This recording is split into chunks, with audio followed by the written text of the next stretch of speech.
आज की इस अगली कक्षा में आप सभी का स्वागत है। जैसा कि पिछले अध्यायों के अंतर्गत और प्रथम संवर्ग के अंतर्गत हमने जीवन विज्ञान के बारे में विस्तृत जानकारी प्राप्त की। संवर्ग 2 के अंतर्गत हम जीवन विज्ञान का प्रशिक्षण, जिसका सैद्धांतिक और प्रायोगिक आधार को हम समझेंगे। और इसके अंतर्गत आज जो 5वीं इकाई है वह है अनेकांत व्यवहार। अनेकांत क्या है, इसके क्या सिद्धांत है और इसके क्या प्रयोग है। प्रिय विद्यार्थियों, आप लोगों के लिए यह एक नया शब्द हो सकता है कि अनेकांत क्या है। हम एक सामाजिक प्राणी हैं और इस समाज के अंदर हम रहते हैं और इस समाज के अंदर विभिन्न प्रकार के लोगों के साथ में हमारा व्यवहार होता है। पर क्या हमने कभी सोचा है कि जो हम व्यवहार करते हैं वह व्यवहार किस प्रकार का होता है? हम किस प्रकार का व्यवहार एक दूसरे के साथ में करते हैं? हम अनेक लोगों से जो मिलते हैं, जुलते हैं और उनके प्रति जो हमारी दृष्टि होती है वह दृष्टि निर्धारित करती है हमारे व्यवहार को और हमारे विचारों को। जैन दर्शन ने एक बहुत ही गूढ़ जो दर्शन दिया है, जो सिद्धांत दिया है, वह अनेकांत का सिद्धांत है। हम यूं भी कह सकते हैं कि अनेकांत जैन दर्शन की रीढ़ है। ये अनेकांत है क्या?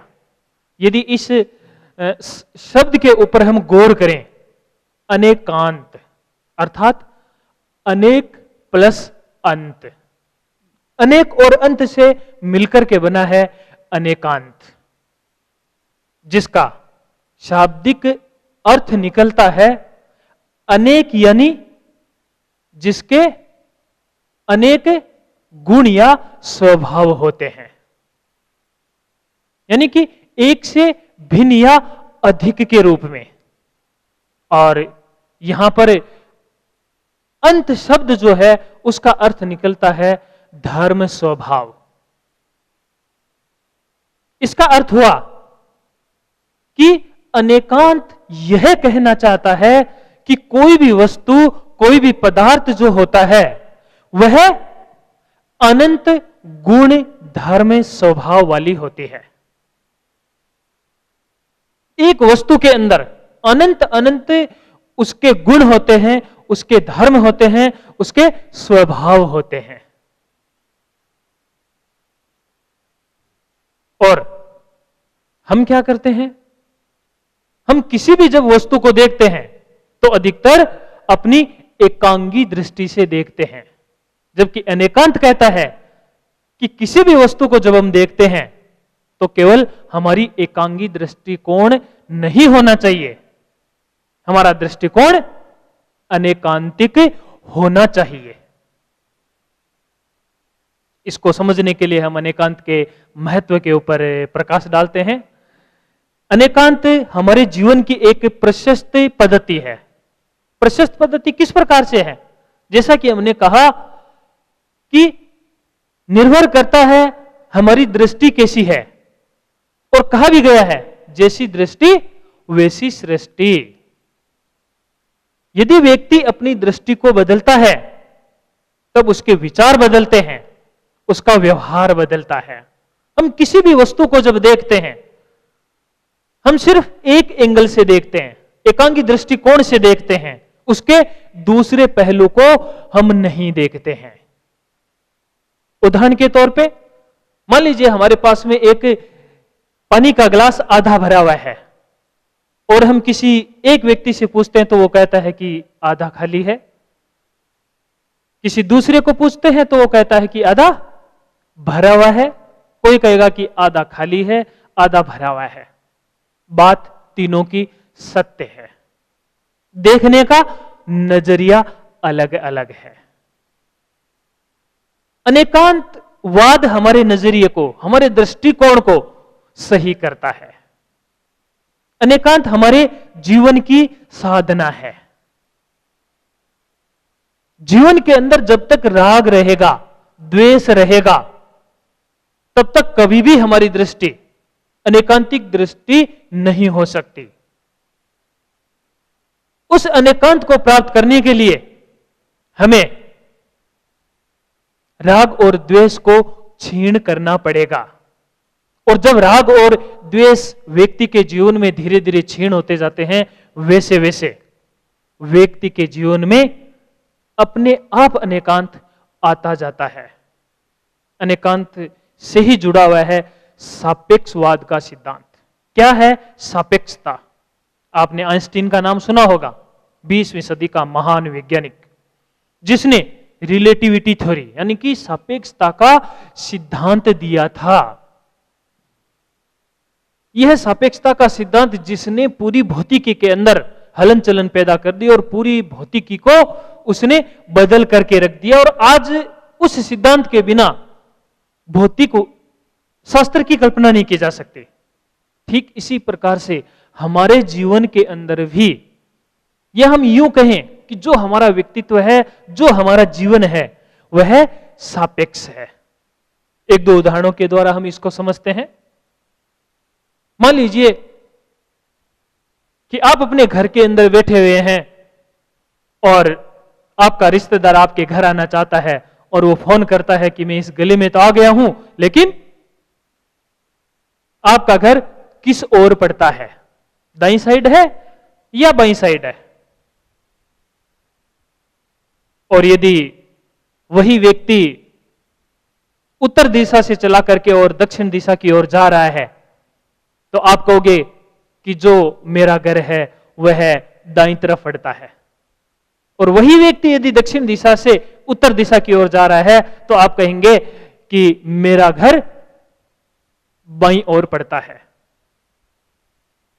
यदि पूछने वाला यह नहीं बताता है कि मैं किस ओर से आ रहा हूं, तो जवाब देने वाला कभी भी जवाब नहीं दे पाएगा कि घर दाईं ओर पड़ता है या बाईं ओर पड़ता है। एक और उदाहरण के द्वारा समझे। यदि किसी से पूछा जाए कि जहां पर अभी आप हो वहां पर दिन है या रात है, यदि आप हिंदुस्तान में हैं तो आप कहोगे कि इस समय दिन है, लेकिन एक अमेरिका में बैठा हुआ व्यक्ति, उसको फोन करेंगे और उससे पूछेंगे तो वो कहेगा रात है। दोनों अपनी जगह पर सही है। लेकिन यदि कहा जाए केवल रात है या दिन है, तब हम पूर्ण जानकारी प्राप्त नहीं कर सकते, क्योंकि पूर्ण जानकारी प्राप्त करने के लिए जगह विशेष को बताना जरूरी हो जाता है। यही हमारी जीवन की भी सापेक्षता है। इसी प्रकार अनेकांत के यदि स्वरूप के ऊपर हमें प्रकाश डालें, तो वो अनेकांत सत्य की खोज करता है। वस्तु सत्य, जैसा कि हमने आपको बताया, कोई भी जो वस्तु या पदार्थ होता है वह अनेक या अनंत गुण धर्म वाली होती है, अनेक स्वभाव वाली होती है।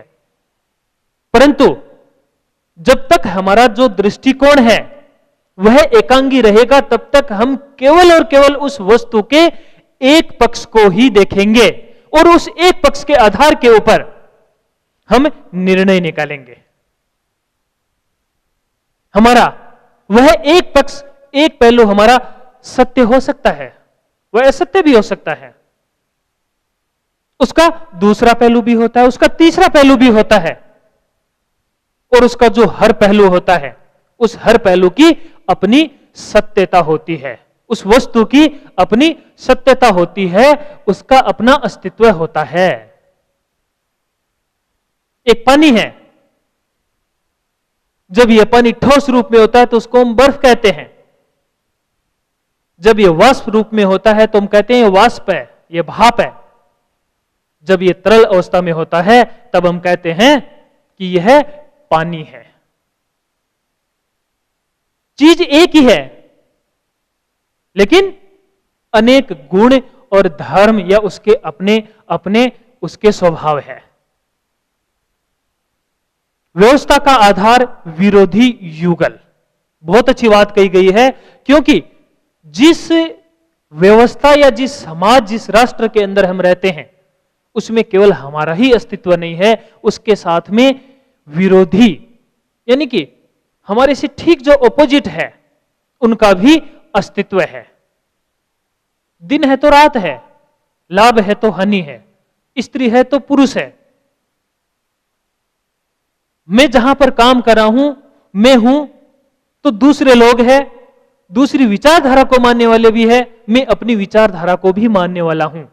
पर अनेकांत कहता है कि सबका अस्तित्व है, सबको साथ में लेकर चलो। बिना विरोधी युगल के अस्तित्व की भी संभावना नहीं कही जा सकती। सह अस्तित्व प्रकृति का नियम। जिस जगह पे या समाज में हम रहते हैं वहां पर हमने कहा विरोधी युगल है, अर्थात हमारा अस्तित्व है तो उनका भी अस्तित्व है। इस प्रकृति ने सभी को स्वतंत्र अस्तित्व दिया है और उस स्वतंत्रता के अंदर हमें किसी की भी स्वतंत्रता का हनन नहीं करना चाहिए, सबके समान अस्तित्व को लेकर के चलना चाहिए। यही सह अस्तित्व की भावना है। यदि हमें अनेकांत और अहिंसा की बात करें, अहिंसा यानी किसी भी प्राणी को किसी भी प्रकार की चोट नहीं पहुंचाना, मन वचन कर्म से किसी को भी दुख नहीं पहुंचाना। अनेकांत और अहिंसा में जो भेद की बात कही गई है, भेद का यहां पर अर्थ है कि व्यक्ति अपने व्यवहार के अनुसार अलग अलग प्रकृति का पाया जाता है। उसके अंदर उसकी रुचि भेद हो सकता है, उसकी मान्यता भेद हो सकती है, उसके स्वभाव का भेद हो सकता है, संवेगों का भेद हो सकता है, और सभी प्रकार के लोग हमारे बीच में पाए जाते हैं। लेकिन हम सभी के सह अस्तित्व और उसके प्रतिपक्ष की बात करते हैं, हम उस अनेकांत के दृष्टिकोण की बात करते हैं। और यदि वह हमारा अनेकांत दृष्टिकोण है तो हमारे अंदर अपने आप अहिंसा के ही भाव होंगे। हिंसा और एकांगी दृष्टिकोण यानी हिंसा का कारण वास्तव में एकांगी दृष्टिकोण है, क्योंकि हम उस वस्तु का जो धर्म है, उसका जो स्वभाव है, केवल उसके एक पक्ष की ओर ध्यान देते हैं, दूसरे पक्ष की ओर हमारा ध्यान जाता ही नहीं है। और जब तक यह पूर्वाग्रह और इस आग्रह में हम बंधे रहेंगे, तब तक आपस में या समाज के अंदर हिंसा होती रहेगी। हमें अपने इस एकांगी दृष्टिकोण को बदल करके और अनेकांत का जो दृष्टिकोण है उसको अपनाना है। अनेकांत के जो आधार सूत्र है, उन सूत्रों के अंतर्गत जो सबसे पहला है सप्रतिपक्ष। सप्रतिपक्ष का अर्थ हुआ अपने प्रतिपक्ष का भी मेरा अस्तित्व है, इसके साथ दूसरे प्रतिपक्ष का भी अस्तित्व है, दूसरे पक्ष का भी अस्तित्व है। यदि स्त्री है तो पुरुष भी है। इस समाज के अंदर केवल पुरुषों का ही अस्तित्व नहीं है, पुरुषों के साथ में स्त्रियों का भी अस्तित्व है। और यदि हम कहें कि केवल समाज या परिवार पुरुष से चल जाएगा या स्त्री से चल जाएगा, ऐसी कल्पना करना ही बेकार है। उन दोनों के सहयोग से ही यह परिवार चलता है, यह समाज चलता है। आज साइंस ने भी कहा है, उसने परमाणु की खोज की, इलेक्ट्रॉन और प्रोटॉन की खोज की, और उसने जब गहराई में खोज की तो उन्होंने कहा कि anti proton, anti electron, quark, इस प्रकार के भी अति सूक्ष्म कण पाए जाते हैं जो उसके प्रतिकण हैं। और उन प्रतिकण के आधार पर ही जिन कणों की आज तक हमने खोज की है उनका अस्तित्व है। रात है तो दिन भी है, सुख है तो दुख भी है। यदि दुख नहीं है तो सुख का कोई अस्तित्व नहीं है। और यदि केवल सुख ही सुख है तो दुख का अस्तित्व नहीं है। ये दोनों जो प्लस और माइनस है, ये दोनों धाराएं हमेशा पैरेलल साथ में चलने वाली है, तभी इस संपूर्ण सृष्टि का और हमारा अस्तित्व है। इतना ही नहीं, दर्शनवादियों के अनुसार इस संपूर्ण सृष्टि में एक चेतन तत्व है तो दूसरा अचेतन तत्व है। चेतन और अचेतन मिलकर के ही इस संपूर्ण सृष्टि का निर्माण करते हैं। इसी प्रकार सह अस्तित्व है, जैसा कि अभी बताया कि सभी का इस सृष्टि के अंदर, चाहे वह सजीव प्राणी हो चाहे निर्जीव वस्तुएं हो, सभी का अपना समान अस्तित्व है, सभी को जीने का अधिकार है, सभी अपने अपने अस्तित्व को लिए हुए हैं और इस सह अस्तित्व की भावना से ही, चाहे किसी भी प्राणी की हम बात करें, वो प्राणी अपनी दिनचर्या को, अपनी जीवनचर्या को चलाते हैं। लेकिन जब यह भावना लोगों के अंदर से धीरे धीरे कम होती है, इसका पतन होता है, तब हिंसा, झगड़ा, लड़ाई आदि कारण बनते हैं। इसी प्रकार स्वतंत्रता, हर एक इस सृष्टि के अंदर पाया जाने वाला छोटे से छोटा परमाणु, हर एक छोटे से छोटा जीवित प्राणी, चाहे वह हमें आंखों से नहीं दिखाई देता है, सबका अपना स्वतंत्र अस्तित्व है। साइंस तो यहां तक कहती है कि हमारे शरीर के अंदर पाई जाने वाली हर एक कोशिका भी स्वतंत्र है। किसी की भी स्वतंत्रता में किसी दूसरे को दखल नहीं देनी चाहिए। जब किसी की दूसरे की स्वतंत्रता का हनन होता है, तब समस्याएं पैदा होती है। जियो और जीने दो की भावना होनी चाहिए, किसी को कष्ट नहीं पहुंचाना चाहिए। मेरा अस्तित्व है तो दूसरे का भी अस्तित्व है। सापेक्षता, जैसा कि पहले भी बताया जा चुका है, जो व्यक्ति है, व्यक्ति का जो अपना जीवन है, जो उसका व्यक्तित्व है, वह सापेक्ष है। हम हैं तो हमारे साथ में दूसरे पहलू भी है। उन सभी पहलुओं को ध्यान में रखते हुए व्यक्ति अपना एक जीवन जीता है। समन्वय, अनेक प्रकार के धर्म, संप्रदाय, जाति, अनेक प्रकार के खान पान, वेशभूषा वाले लोग जो रहते हैं,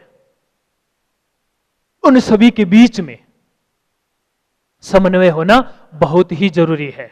बिना समन्वय के हिंसा पैदा होती है। तो इस प्रकार हम देखते हैं कि यदि अनेकांत को अपने जीवन के अंदर हम उतारना चाहते हैं, तो हमारे अंदर सह प्रतिपक्ष, सह अस्तित्व, स्वतंत्रता, सापेक्षता और समन्वय, इनका होना या इनको जानना बहुत ही जरूरी है।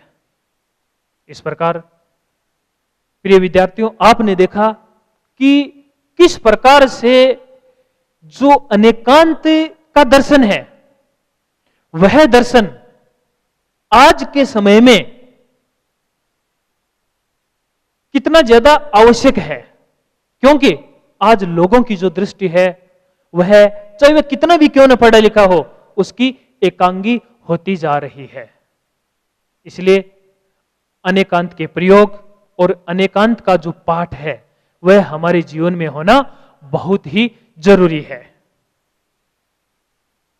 इसके व्यवहारिक जो प्रयोग है, व्यवहारिक प्रयोग छोटे स्तर से लगा के बड़े स्तर तक, या हम कहें कि हर क्षेत्र में जहां हम यूं कहें कि मनुष्य अपना काम करता है, वहां आज अनेकांत की आवश्यकता है।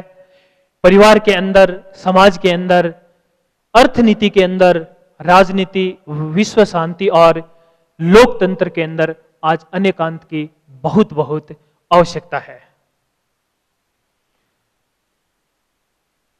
अगला जो पाठ है वह है अहिंसा से संबंधित, कि अहिंसा या हिंसा क्या चीज है, और इससे अहिंसा प्रशिक्षण के कौन कौन से ऐसे सूत्र है जिससे हम अपने आप को एक अहिंसक व्यक्तित्व के अंतर्गत हम ढाल सकें। यदि अहिंसा की अवधारणा के ऊपर हम प्रकाश डालें तो सबसे पहले हमें हमारे आसपास के इस जीव जगत को समझना पड़ेगा। जीव जगत को इसलिए हमें समझना पड़ेगा कि अधिकतर लोगों की यह धारणा रहती है कि जो कुछ मुझे दिखाई दे रहा है, मैं हूं, पेड़ है, पौधे हैं, पक्षी है, पशु है, इनका अस्तित्व है और यही जीव है, यही जीव जगत है, यही प्राणी है। जबकि जैन दर्शन के अंदर इसके ऊपर बड़ा गहन और सूक्ष्म स्तर के ऊपर अध्ययन हुआ है, और आज साइंस ने भी इसको साबित कर दिया है कि ऐसे जीवों का भी अस्तित्व है जो हमें नंगी आंखों से दिखाई नहीं देते हैं, जिनके लिए बहुत ही अच्छे और बड़े सूक्ष्म दृश्य जो होते हैं उनके द्वारा ही हमें देख सकते हैं। यहां तक कहा गया है कि जो ये जमीन है इसमें जीव है, ये जीव है, पानी स्वयं जीव है, अग्नि स्वयं जीव है। अधिकतर लोग कल्पना भी नहीं करते हैं, सोच भी नहीं कर पाते हैं कि क्या वास्तव में पानी जीव हो सकता है, क्या अग्नि जीव हो सकता है। तो जीव जगत बहुत बड़ा है, और इस जीव जगत को समझे बिना हम पूर्ण रूप से अहिंसा के पाठ को नहीं समझ सकते। यदि अस्तित्व की स्वीकृति की हम बात करें तो छोटे से छोटे जीव से लगा के, और चाहे वह सर्व शक्तिमान या बुद्धि में जो सबसे अग्रणी मनुष्य है, यदि हम उसकी भी बात करें, सबका अपना अस्तित्व है। कुछ पानी में रहने वाले जीव है, इस धरा के ऊपर रहने वाले जीव है, आकाश में उड़ने वाले जीव है,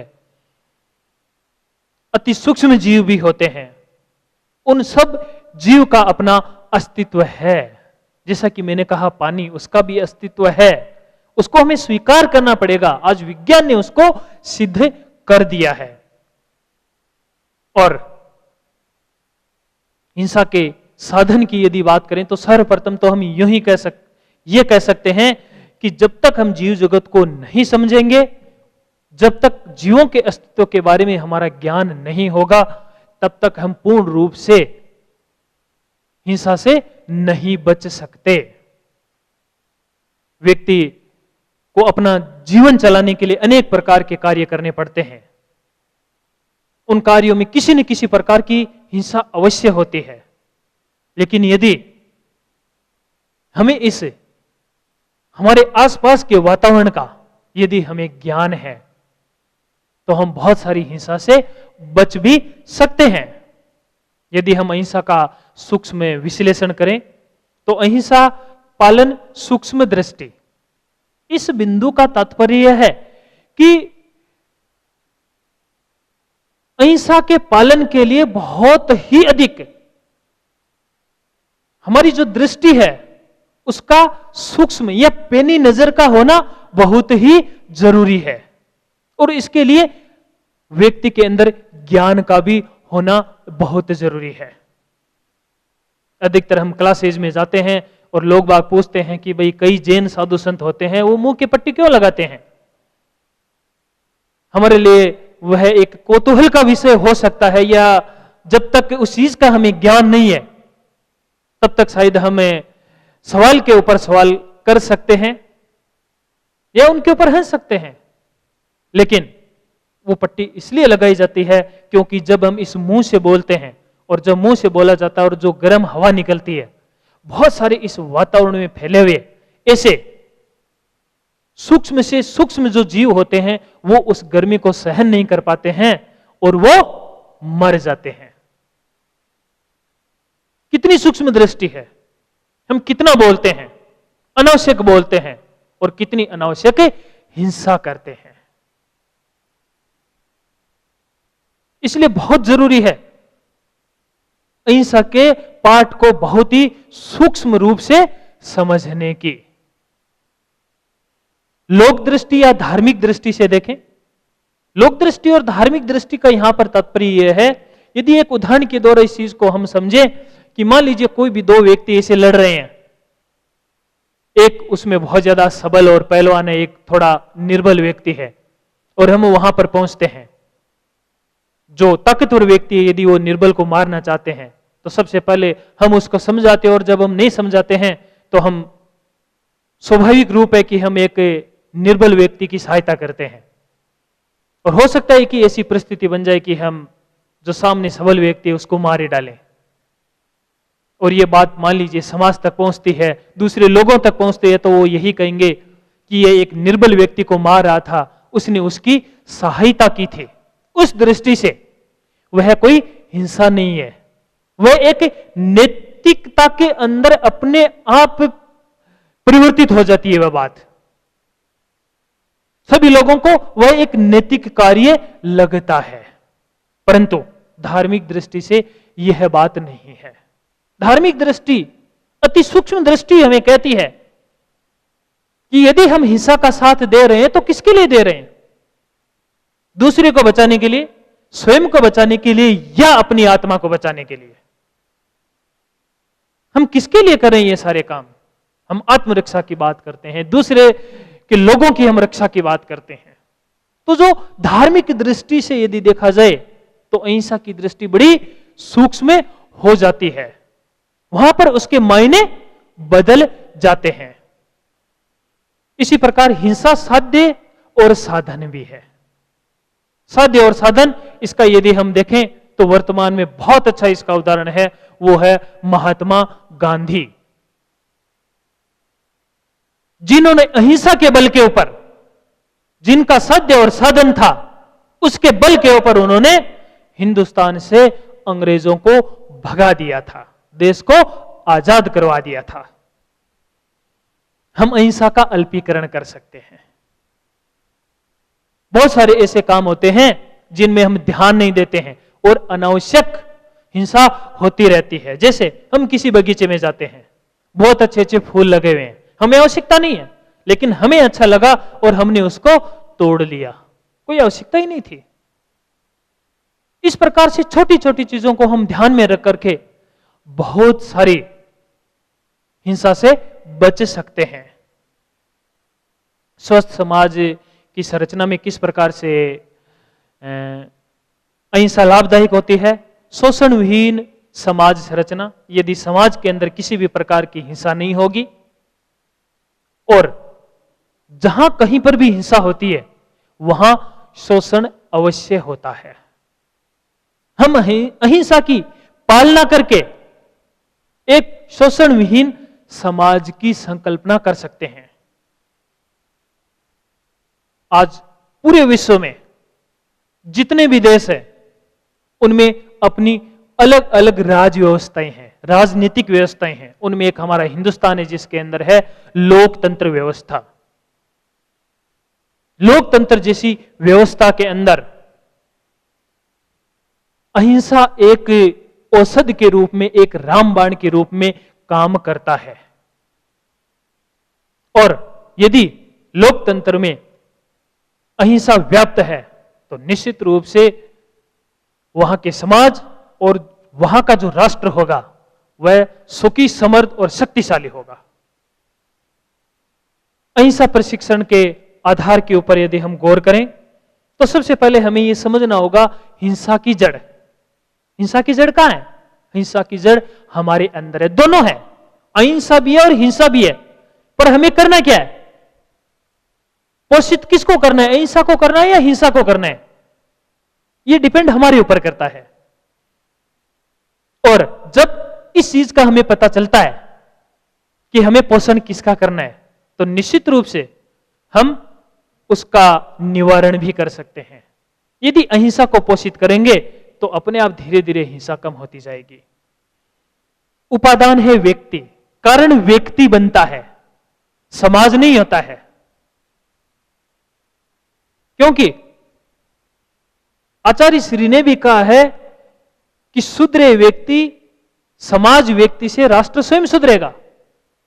सबसे पहले आप निमित्त की तरफ मत ध्यान दो, स्वयं को देखो। उपादान और निमित्त का अर्थ हुआ परिस्थिति और अपना अंतर जगत जो है। हालांकि ये दोनों मिलकर के काम करते हैं। यदि इन दोनों को समझा जाए तो हिंसा के बीजों को दूर किया जा सकता है। अहिंसा प्रशिक्षण के जो 4 आयाम बताए गए हैं कि किस प्रकार से एक व्यक्ति को या समाज को हम प्रशिक्षित कर सकते हैं, उनमें है सबसे पहला हृदय परिवर्तन। हृदय परिवर्तन हमारा वो हृदय नहीं जो खून का पंप करता है। आचार्य श्री ने कहा है कि हमारे मस्तिष्क के अंदर एक लिम्बिक सिस्टम है जहां पर सभी प्रकार के भावों का निर्माण होता है। मान, माया, लोभ, क्रोध, ईर्ष्या, जितने भी प्रकार के हिंसा को पैदा करने वाले जो भाव है वो उस सिस्टम के अंदर पैदा होते हैं। हमें वहां पर उन भावों के अंदर परिवर्तन लाना है, और उन भावों का परिवर्तन लाने का जो साधन है उनमें अनेक प्रकार की अनुप्रेक्षाएं और ध्यान के प्रयोग है। इसके साथ ही मिताहार कहते भी है, जैसा खाए अन्न वैसा होए मन, अर्थात हम अपने खान पान के ऊपर भी ध्यान देकर अहिंसक बन सकते हैं। इसी प्रकार दृष्टिकोण परिवर्तन, जैसा कि अनेकांत के व्यवहार में भी आपको बताया था कि जैसी दृष्टि वैसी सृष्टि होती है। व्यक्ति सामने वाला चाहे कितना भी अच्छा क्यों ना हो, पर एक बार यदि हम ये दृष्टि, ये अपने मन के अंदर नजरिया विचार बना लेते हैं कि ये व्यक्ति तो बुरा ही है, तो चाहे वह कितना भी अच्छा क्यों ना हो, हमें वह बुरा ही नजर आता है। हमें हमारे दृष्टिकोण को बदलना है। जीवन शैली, आज की जीवन शैली कैसी है? सुविधावादी जीवन शैली। व्यक्ति बहुत ज्यादा सुविधावादी हो गया है, उसके अंदर पुरुषार्थ कम हो गया है। वो बैठे बिठाए बिना मेहनत के, बिना श्रम के सब कुछ प्राप्त करना चाहता है। और जब व्यक्ति के अंदर ऐसी भावना पैदा होती है तब वह, जिसको बोलते हैं शॉर्टकट या अनैतिक कार्यों को अपनाता है, और उन अनैतिक कार्यों के रूप में फिर वह हिंसा करता है। इसलिए हमें हमारी जीवन शैली को बदलना है। व्यवस्था परिवर्तन, कोई भी जो व्यवस्था होती है वो 3 मापदंडों के आधार के ऊपर चलती है। अर्थव्यवस्था है, समाज की व्यवस्था है और राजनीतिक व्यवस्था है।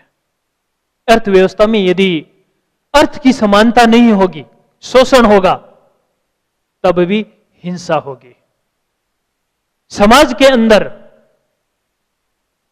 जब तक पारस्परिक सौहार्द नहीं होगा तब भी हिंसा होगी। और इसी प्रकार से यदि राजनीतिक व्यवस्था को देखा जाए तो उस व्यवस्था में भी, क्योंकि राजनीतिज्ञ ही इस संपूर्ण, यानी कि इस एक पूरे देश को चलाने वाले होते हैं, उस व्यवस्था के अंदर भी अहिंसा का होना बहुत ही जरूरी है। और आज तो हिंदुस्तान का हर व्यक्ति कहता है कि सबसे पहले ऐसे पाठ किसको पढ़ाए जाएं? जो संसद में बैठे राजनीतिज्ञ हैं, उनको पढ़ाया जाए। इसलिए हर क्षेत्र के अंदर यदि देखा जाए तो आज अहिंसा की अत्यधिक आवश्यकता है। इस प्रकार प्रिय विद्यार्थियों, आपने देखा कि किस प्रकार से आज के समय में हमारे लिए अहिंसा का पाठ जरूरी है। धन्यवाद।